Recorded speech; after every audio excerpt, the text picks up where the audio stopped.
अस्सलाम वालेकुम Pakistan property leaders, मैं हुराना अदनान मुदस्सर बहरिया टाउन कराची से। आज हम बहरिया टाउन से मुतल्लिक़ कुछ जनरल डिस्कशन हम करने जा रहे हैं। बेसिकली कि अभी मार्केट की पोजीशन क्या है और आने वाले 6 माह में मार्केट की पोजीशन क्या होगी और किस तरह से यहाँ पे ट्रांजैक्शन हो रही हैं और अभी मार्केट स्लो है या बहुत फास्ट पेस से चल रही है, किस तरह से इन चीज़ों को डिस्कस करेंगे। बेसिकली कुछ कस्टमर्स हमें जो बहरिया टाउन की एंड यूज़र के तौर पे जो प्रॉपर्टीज़ बनती हैं जिसमें विला, अपार्टमेंट और प्लॉट्स हैं, कुछ इस हवाले से डिस्कस कर रहे हैं कि अगर हम इन्वेस्ट करें या एंड यूज़र के तौर पर आएँ तो हमें कहाँ जाना चाहिए, और अगर हम कोई बिज़नेस एक्टिविटी करना चाह रहे हैं तो कमर्शियल के अंदर हमें अगर इन्वेस्ट करना है तो कहाँ करना है। बेसिकली ये 2 मुख्तलिफ़ चीज़ें हो जाती हैं। अभी लास्ट हमने कुछ वीडियोज़ बनाई जिसके फीडबैक में हमें बहुत सारे लोगों ने क्रिटिसाइज़ भी किया और कुछ लोगों ने शायद अप्रिशिएट भी किया। तो आप जिस तरह से परसीव करते हैं हमारा मैसेज, उसी हवाले से फिर उसी पैराए में जाके समझ लें आपकी तरफ से अप्रिसिएशन या क्रिटिसिज्म हमारे सामने आ जाता है। तो मैंने एक जो लास्ट वीडियो दिया था जिसका रेफरेंस कोट कर रहा हूँ, उसमें मैंने ये चीज़ क्लियर कट कही थी कि don't buy plots in Bahria town Karachi, और इसमें मुखातिब किया था उन इन्वेस्टर्स को जो बड़े स्केल पे, लार्जर स्केल पे यहाँ पे इन्वेस्ट करते हैं। क्योंकि मैंने कहा था कि आपके अगर प्लॉट्स आप परचेज़ कर रहे हैं तो प्लॉट के ऊपर मेंटेनेंस चार्जेस या नॉन यूटिलाइजेशन चार्जेस और पोजेसन के चार्जेस, ये सारी चीज़ें देनी पड़ेंगी, या फ्यूचर में जाके डेवलपमेंट चार्जेस जैसी चीज़ भी आपके ऊपर अप्लाई हो सकती है। तो बीइंग ए इन्वेस्टर मतलब कोई भी अमाउंट उसका अगर मीटर चल जाए, यानी कैलकुलेशन होती चली जाए और हर माह आपको पे करना पड़े या एनुअली पे करना पड़े, तो वो फिर कुछ समझ में नहीं आता। बल्कि हम ये कहते हैं कि बीइंग ए इन्वेस्टर आप लोगों को अगर कहीं इन्वेस्ट करना है तो फिर आपको कमर्शियल किसी प्रोजेक्ट में करें जो मेन जन एवेन्यू के करीब है, मेन गेट के करीब है। मेन गेट से लेके जो इस टाइम बहरिया टाउन का आबाद एरिया है उन जगहों पर है जहाँ पे आपको रेंटल रिटर्न भी आ रहा है और प्लस आपकी प्राइस एप्रिसिएशन का ग्राफ भी आहिस्ता आहिस्ता ऊपर जाएगा। हम यहाँ एक चीज़ मैं क्लियर करता चलूँ कि जो कमर्शियल की यहाँ पर आज बुकिंग हो रही है, फॉर एग्जांपल 9-10 हज़ार 11 हज़ार रुपये पर स्क्वायर फीट के हिसाब से यहाँ लिबर्टी कमर्शियल में हो गया, मेन जन एवेन्यू का कमर्शियल है, मिडवे कमर्शियल है, इन सारी जगहों पे जो भी बुकिंग हो रही है ये कोई अगले 2 साल में इनके रेट्स डबल नहीं होने वाले, इनके अगले 5 साल में रेट्स डबल नहीं होने वाले, लेकिन अगले 10 साल बाद हम इस इन्वेस्टमेंट को देखेंगे कि इनके रेट्स में अच्छा खासा एप्रिसिएशन आएगा। उसकी रीज़न मैं बताता हूँ कि अभी हम लोग बहरिया टाउन के इस कमर्शियल को जितनी भी यहाँ कमर्शियल यानी बिल्डिंग्स बन रही हैं, आपको पता है कि आए दिन कोई ना कोई 2-4 नए प्रोजेक्ट्स यहाँ पर मार्केट में आ रहे हैं, डिस्कस हो रहे हैं। बेसिकली कुछ प्लानिंग इस तरह की हो रही है कि यहाँ एक तो वो जो फाइल्स वगैरह जो बहरिया टाउन के फैक्ट्रीज़ की चल रही हैं वो लोगों के पास अच्छा चांस है कि उसको एडजस्ट करवाएं, और जो दूर दराज कहीं प्रॉपर्टीज़ आपको मिली थी वो इस टाइम नेगेटिव 40% या 42% जो भी रेट आजकल चल रहा है उससे बच के आप लोग यहाँ कहीं अकोमोडेट करते आ रहे हैं। तो लेकिन मैं सिर्फ प्राइस एप्रिसिएशन की जब बात करता हूँ तो ये मैं कहता हूँ कि ये अगले 2 साल में आपको डबल नहीं मिलेगा, आपको इक्वल प्राइस ही मिल जाए। जब आपका प्रोजेक्ट आपको डिलीवर हो रहा है तो at least you will be in the मतलब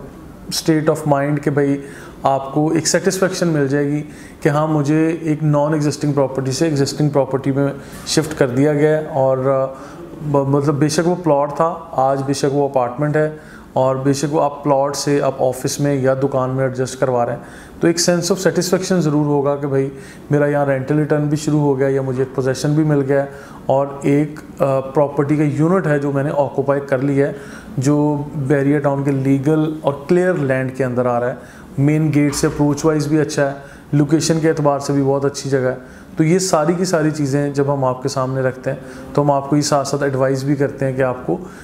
कमर्शियल प्रोजेक्ट्स में जो बेशुमार चल रहे हैं उनमें किन प्राइवेट बिल्डर्स का आपने इंतखाब करना है, प्राइवेट बिल्डर को परखने के पैरामीटर्स क्या होंगे, आपने ऑनरशिप डॉक्यूमेंट से लेके आपने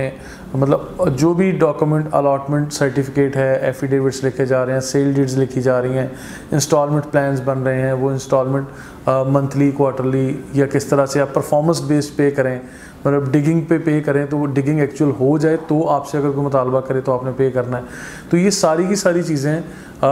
मल्टीपल वीडियोज़ में हमने आपके सामने रखी हैं। आज जो बात करने जा रहा हूँ कि अगले 6 माह में कुछ लोग ये एक्सपेक्ट कर रहे हैं कि यहाँ पे ये कोविड की जो सेकंड वेव इस वक्त पाकिस्तान में चल रही है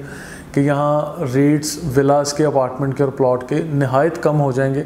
तो फिर शायद कुछ लोग जो डेस्परेट सेलिंग आएगी उस वक्त अपनी बाइंग करेंगे। तो अगले 6 माह में विलास, अब प्लॉट्स या अपार्टमेंट जो एंड यूज़र के तौर पे लोग आना चाह रहे हैं, सिर्फ उन्हीं लोगों को मेरा मशवरा है कि यहाँ पर आप परचेज़ करें, या प्लॉट्स ख़ास तौर पे वो लोग परचेज़ करें जिन्होंने इन प्लॉट्स को परचेज़ करके यहाँ कंस्ट्रक्शन भी करनी है। अगर प्लॉट लेके आपने 10 साल 5 साल तक वैसे खाली प्लॉट ही रखना है तो डोंट गो फॉर प्लॉट्स। मैं आज भी यही कहूँगा, मेरा मौक़िफ़ पहले भी यही था, आज भी मैं ये रिपीट कर रहा हूँ कि भाई आपने प्लॉट्स की तरफ नहीं जाना अगर 5-10 साल तक वहाँ कुछ नहीं बना रहे, ठीक है। क्योंकि जब आपने पोजेसन ले लिया है तो एज़ पर बहरिया पॉलिसी 3 साल तक का टाइम आपको दिया जाता है, और 3 साल के बाद अगर कंस्ट्रक्शन नहीं करते तो नॉन यूटिलाइजेशन चार्जेस आपके ऊपर अप्लाई होना शुरू हो जाएंगे। तो इन चीज़ों के ऊपर ज़रा आपने मतलब एक करें, सोचें, देखें, प्लान करें और मशवरा भी करें।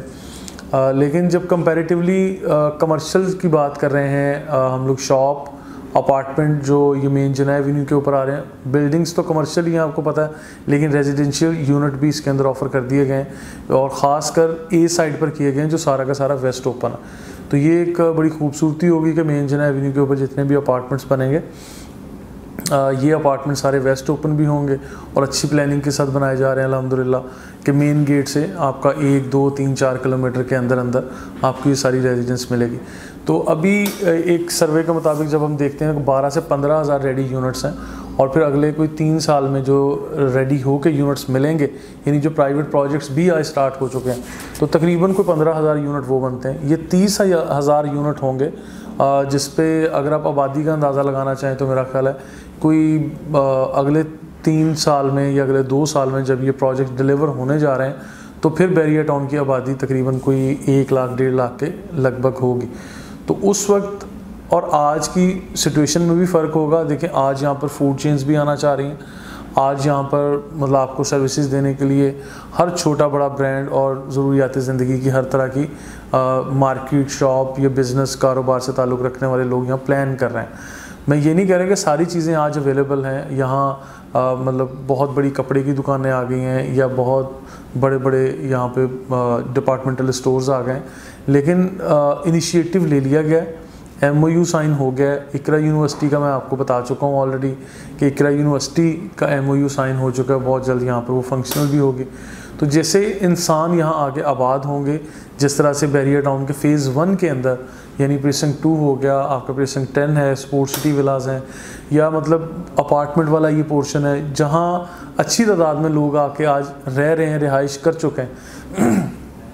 तो टाइम के साथ साथ यहाँ पे ज़रूरियात ज़िंदगी का हर मुमकिन कारोबार भी शुरू कर दिया जाएगा। तो लिहाजा इस वक्त शॉपिंग मॉल्स जिसकी बुकिंग चल रही है, AQ mall and residency, dominion जो मॉल कराची के नाम से हमने बुक किया, इन प्रोजेक्ट्स की मैं एग्जांपल इसलिए दे रहा हूँ कि कल को ये वाले projects with in 2 to 3 years आप लोगों को जब डिलीवर होंगे तो यहाँ हर तरह की एक बिज़नेस एक्टिविटी स्टार्ट हो चुकी होगी। और जो प्रोजेक्ट्स अपार्टमेंट के हैं, ऑफिस के हैं, जो आज शुरू हुए हैं, तो राइट आफ्टर 3 ईयर्स वो आपको इंशाल्लाह डिलीवर भी होंगे, और कुछ ऐसी स्टेज पर जा चुके हैं, ग्रे स्ट्रक्चर हैं, कंस्ट्रक्शन किस स्टेज पर जा चुकी है, हम लोग मंथली वीकली उसकी अपडेट्स भी अपलोड कर रहे हैं, आपके सामने रख रहे हैं कि जिन प्रोजेक्ट्स में हमने आपकी फ़ाइल्स को एडजस्ट किया या आपको बाइंग करवाई, आपको अपार्टमेंट बुक करवाए, शॉप, ऑफिस, कुछ भी, हम लोग बेशक किसी भी प्रोजेक्ट में हमने एक ही यूनिट क्यों नहीं बुक किया, हम बहरिया टाउन के हर उस प्रोजेक्ट की आपको डिटेल देंगे, आपके सामने रखेंगे। और अगले 6 माह में मार्केट की सूरत हाल क्या होगी, मैं घरों के बारे में, अपार्टमेंट और प्लॉट के बारे में बता दूं कि कोई ख़ास कीमतों में फ़र्क नहीं पड़ेगा, ना कम ना ज़्यादा, कुछ इसी तरह का मामूली से डिफरेंस के साथ, कोई 1,50,000 ऊपर, कोई 1,50,000 नीचे, कुछ इस तरह की डिमांड चलती आ रही है, क्योंकि यहाँ पे ऑलमोस्ट प्रॉपर्टीज़ मैच्योर हो चुकी हैं। अगर आप लोग माइंड में ये रख के बैठे हैं कि नहीं जी मैं 3 माह बाद बेचूंगा तो मेरी प्रॉपर्टी बहुत ज़्यादा अप्रिशिएट हो जाएगी, तो ऐसा कुछ नहीं है। मतलब जो भी प्रॉपर्टी परचेज़ करने जा रहे हैं उसकी टोटल कैलकुलेशंस करें, आपको transfer fee, tax, commission, possession charges, utility charges, category charges, corner, main boulevard, extra land के चार्जेस, ये घरों में, अपार्टमेंट में, प्लॉट्स में हर तरह की कैलकुलेशंस करेंगे तो आपको समझ आएगी कि जो प्राइस आपकी आज बन रही है 6 माह बाद भी ऑलमोस्ट आपकी प्रॉपर्टी की प्राइस वैसी ही है, उसमें कोई खातिर खा बड़ा चेंज नहीं आ रहा। अब अगर वहाँ पे कोई बहुत बड़ा चेंज नहीं आ रहा और आप लॉन्ग टर्म इन्वेस्टर भी नहीं हैं, तो फिर मैं आपको एडवाइस करता हूँ कि आपने यहाँ कमर्शियल के अंदर जो बुकिंग हो रही है वो अपार्टमेंट की हो, वो आपकी शॉप की हो या ऑफिस की हो, आपने उसको प्रायोरिटाइज़ करना है। क्यों? इसलिए कि आपकी as a investor small chunk of amount जो है वो एज ए डाउन पेमेंट या as a initiate for that deal आप देंगे, बाकी पैसे थोड़े थोड़े करके आपने 3 या 4 साल के इंस्टॉलमेंट प्लान के मुताबिक पे करने हैं और ultimately you will be getting the good unit. वो कमर्शियल दुकान हो, अपार्टमेंट हो या कुछ भी हो, वो आपको इंशाल्लाह जो भी पर्टिकुलर टाइम दिया गया 3 साल का, 4 साल का, उसी तरह से यहाँ इंशाल्लाह उस कमिटमेंट के मुताबिक डिलीवर भी किया जाएगा। और जो प्रोजेक्ट्स चल रहे हैं जिनका काम हो रहा है या होने के बहुत करीब है, अगर आप डॉक्यूमेंटेशन से सेटिस्फाई हों, या वो प्रोजेक्ट्स जो पहले परफॉर्म कर चुके हैं या still they are doing job on site, आप ये सारे विज़िट करने के बाद और अब फिर यानी मशवरा करके इन चीज़ों को फाइनल करें। मैंने ऑलरेडी शायद एक ऐसा वीडियो भी आपके सामने रखा है जिसमें मैं हमेशा बताता हूँ कि आपको मार्केट को क्रॉस चेक भी करना है, आपको रेट एनालिसिस भी चेक करना है, आपको प्रोजेक्ट करने वाले का बैकग्राउंड भी चेक करना है, क्रेडिबिलिटी भी चेक करनी है। और फिर मैंने एक वीडियो में ये भी कहा कि you must have 5 real estate friends. आपने 5 मुख्तलिफ लोगों से कम एक मशवरा कर लेना है कि भाई इस प्रोजेक्ट का फ्यूचर क्या है, आज ये लोग कहाँ स्टैंड कर रहे हैं, इनका बैकग्राउंड क्या है, प्रीवियसली जो प्रोजेक्ट्स किए वो सक्सेसफुल हैं, नहीं सक्सेसफुल, या बहुत सारे ऐसे अच्छे दोस्त भी हैं जो यहाँ पर कमर्शियल प्रोजेक्ट बड़े स्केल पे ज़िंदगी में पहली दफ़ा कर रहे हैं, लेकिन वो अच्छी नीयत से कर रहे हैं। अगर ऑन साइट उनका काम शुरू हो चुका है, प्रॉपर्टी के डॉक्यूमेंट्स आप क्लेम करें। अगर किसी ने यहाँ 12 करोड़ से लेके 30 करोड़ तक का प्लॉट परचेज़ कर लिया है या किसी ने 50 करोड़ तक का प्लॉट परचेज़ किया है और वो यहाँ प्रोजेक्ट करने की प्लानिंग में है, तो आई डोंट थिंक कि उसकी नीयत पर शक करना चाहिए कि जिसने एक इतना बड़ा इन्वेस्टमेंट का चंक यहाँ इन्वेस्ट किया, मतलब उस पर रिस्क लिया और आगे वो बुकिंग करना चाह रहा है और सारी उसकी हैं भी आगे चीज़ें प्रोसेस में, तो उस पर भी हमें शक नहीं करना चाहिए। क्योंकि बहरिया टाउन के अपने हर स्टेज पे यहाँ सर्वेस भी होते हैं। यहाँ जो 18 माह के बाद NOC एक्सपायर होने की कंडीशन भी है कि आपने एक पर्टिकुलर स्टेज तक आपने परफॉर्म करना है, ग्रे स्ट्रक्चर को बनाना है और उसके बाद फिर आपका काम कंटिन्यू करने की परमिशन मिलती है। बहरिया टाउन सॉइल टेस्ट से लेके MEP से लेके आपकी मतलब जो भी ये आप कह रहे हैं ग्रे स्ट्रक्चर के अंदर पिलर्स, कॉलम्स या जो भी आपकी ये प्री जॉब्स होती हैं, समझ लें कंस्ट्रक्शन के अंदर, हर स्टेज पे आके आपको इस सारे प्रोसेस को इंस्पेक्ट करते हैं। जब आपको ये क्लियर होता है, NOC मिलता है, तो आप आगे काम हर स्टेज पे आप नेक्स्ट स्टेप ले रहे होते हैं।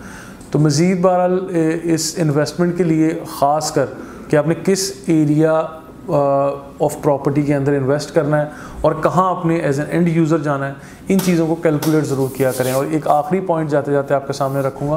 कि अगर आप इन्वेस्टर हैं, आप एंड यूज़र नहीं हैं, तो जस्ट आप कैलकुलेट इस तरह से करें कि अगर आप एक कमर्शियल शॉप ले रहे हैं जिसकी इन्वेस्टमेंट 1 करोड़ रुपया है और आप एक कमर्शियल स्पेस ले रहे हैं, वो ऑफिस है, दुकान है या कुछ भी है, उसका रेंटल रिटर्न आपको 50-60 हज़ार रुपये तक यहाँ मिल जाएगा।